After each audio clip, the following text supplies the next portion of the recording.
আপনার শরীরে ক্যালসিয়ামের ঘাটতি আছে কিনা কিছু লক্ষণ দেখে সহজেই বুঝতে পারবেন।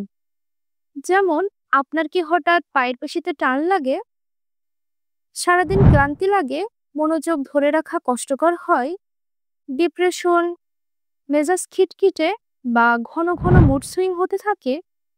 এছাড়াও ত্বক ও চুল রুক্ষ হয়ে যাওয়া, চুল পড়ে যাওয়া, নখ ভেঙে যাওয়া, হাড়ে ব্যথা বা দাঁত নড়বড়ে হয়ে যাওয়া, এগুলো সবই ক্যালসিয়ামের ঘাটতির লক্ষণ।